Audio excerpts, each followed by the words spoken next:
نحمده ونصلي على رسوله الكريم أما بعد فأعوذ بالله من الشيطان الرجيم بسم الله الرحمن الرحيم وقضى ربك ألا تعبدوا إلا إياه وبالوالدين إحسانا صدق الله العظيم وصدق رسوله النبي الكريم ونحن على ذلك من الشاهدين والشاكرين والحمد لله رب العالمين. سب سے پہلے میں آپ سب دوستوں کو، بھائیوں کو، بہنوں کو صدائے منبر چینل میں خوش آمدید کہتا ہوں۔ اللہ رب العزت آپ سب کو ہمیشہ کے لیے خوشحال رکھے، کامیاب رکھے، کامران رکھے، اور آپ سب کی جتنی بھی پریشانیاں ہیں اللہ رب العزت آپ سب کی پریشانیوں کو ختم فرما دے اور آپ سب کی مشکلات کو ختم فرما دے۔ آپ سب کے جتنے بھی مسائل ہیں اللہ ان کو حل فرما دے۔ آج میں آپ لوگوں کے سامنے ایک نئے عنوان کے ساتھ، ایک نئے مضمون کے ساتھ حاضر ہوا ہوں۔ اللہ رب العزت کی بارگاہ میں یہ دعا کرتے ہیں کہ اللہ رب العزت مجھے حق بولنے کی توفیق عطا فرمائے اور آپ سب کو حق سننے کی توفیق عطا فرمائے۔ آپ لوگوں کے سامنے میں نے اللہ رب العزت کے مبارک کلام سے آیت کا کچھ حصہ تلاوت کرنا، اور اس چھوٹے سے ٹکڑے میں باتیں بہت زیادہ ہیں، اس میں بہت بڑا علم بھرا ہوا ہے، لیکن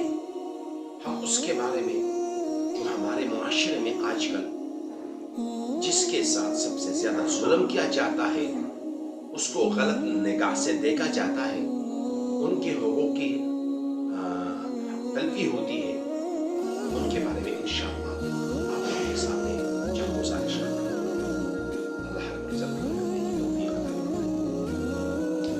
محترم حضرات اور جتنی میری مائیں ہیں، بہنیں ہیں، بیٹیاں ہیں، وہ سب ان باتوں کو ذرا توجہ سے سنیں، دل کے کانوں سے سنیں اور پھر خود فیصلہ کریں۔ میں نہیں کہتا، آپ پہ فیصلہ چھوڑتا ہوں، آپ سب پہ فیصلہ چھوڑتا ہوں کہ آپ سب فیصلہ کریں کہ آیا جو باتیں میں نے کہی ہیں کہ وہ حق ہے، سچ ہے، اور ان جو دو ہستیاں ہیں ہمارے گھروں میں، ان کے حق جتنے بھی ان کے حقوق ہیں ان کی حق تلفیہ ہوتی ہے کہ نہیں ہوتی،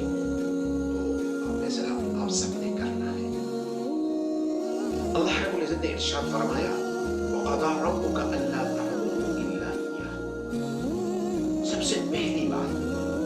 کہ بندگی کرنی ہے تو صرف اللہ رب العزت کی بندگی کرنی ہے، اور اللہ رب العزت کی بندگی کے بعد جو اللہ رب العزت نے ایک عجیب اور بڑی زبردست بات بیان فرمائی وَبِالْوَالِدَيْنِ إِحْسَانًا،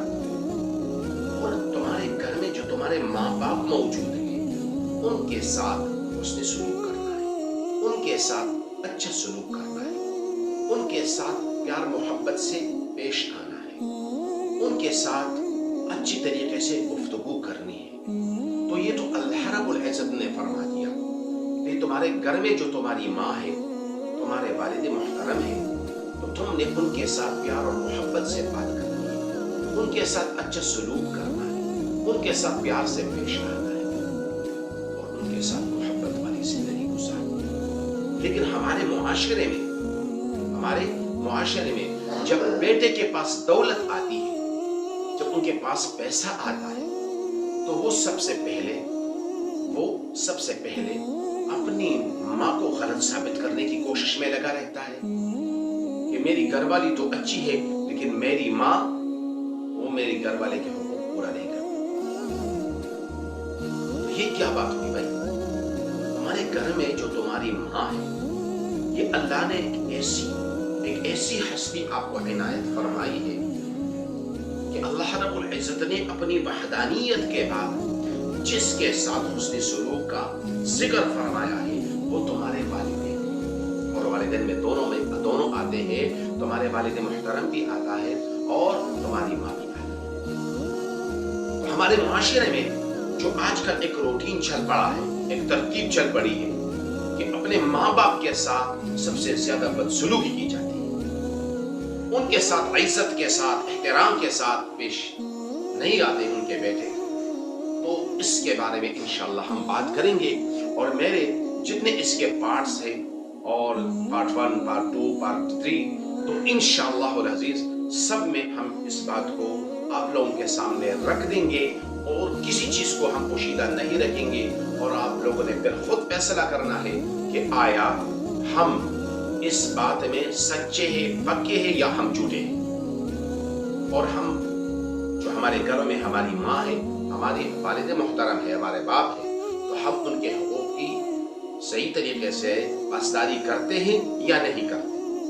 تو اس کے بارے میں فیصلہ آپ لوگوں نے کرنا ہے. تو میرے ساتھ رہیے، اور آئندہ کے لیے نیکسٹ ویڈیو میں آپ لوگوں کے سامنے میں انشاءاللہ اس کے بارے میں اور وضاحت سے بات کروں گا. اپنا خیال رکھیے گا. اللہ رب العزت مجھ سے بھی راضی ہو، اللہ آپ سب سے بھی راضی ہو. اللہ رب العزت ہم سب سے راضی ہو، اور اللہ تعالیٰ ہم سب کی مشکلات کو ختم فرما دے، اور ہم سب کے مسائل کو حل فرما دے. وما علینا